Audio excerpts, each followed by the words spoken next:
Hi, successfully 15 days sugar cut இருந்துட்டேன். ஆனா இன்னிலிருந்து இருக்க வேண்டான்னு முடிவு பண்ணிட்டேன். ஏன்னா ஒரு விசிபிளா ஒரு சேஞ்சும் தெரியல எனக்கு.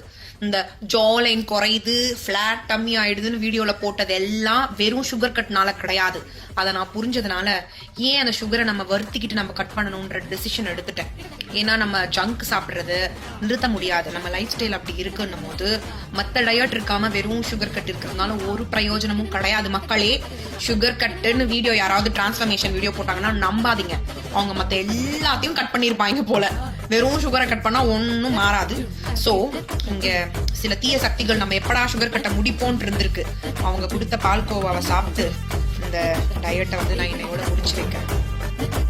ஸோ சுகர் கட் பண்ணுறதே ஒரு டயட்டுன்ற மாதிரி ஆயிடுச்சு. ஏங்க, சுகர் கட்னா சுகரை மட்டும் கட் பண்ணுறது இல்லை. அப்போ மைதா நல்லதா, ஜங்க் ஃபுட்ஸ் நல்லதா, வடை பஜ்ஜி போண்டாலாம் நல்லதா, ஆயில் டீப் ஃப்ரைட்லாம் நல்லதா? யாரோ இவங்களை சுகரை மட்டும் கட் பண்ணிட்டா மொத்தமாக டிரான்ஸ்ஃபார்ம் ஆகிடும்னு ஏமாற்றிட்டு இருக்காங்க. சுகர்னா சுகர் மட்டும் இல்லை, ஜங்க்கையும் கட் பண்ணும். வெள்ளை சர்க்கரை, நாட்டு சர்க்கரை, பனங்கல்கண்டு, கருப்பட்டி, வெல்லம், தேன், வடை, பஜ்ஜி, போண்டா, சமோசா, சாக்லேட், பேஸ்ட்ரிஸ், கடமுட்டை, பர்ஃபி, வேற என்ன இருக்குது? வெள்ளை ரவை, வெள்ளை சேமியா, பேக்கெட் பண்ணப்பட்ட சிறுதானிய சேமியாக்கள், இது எல்லாத்துலேயும் மைதா இருக்குது. அப்போ இதையும் சேர்த்து கட் பண்ணுறோம்.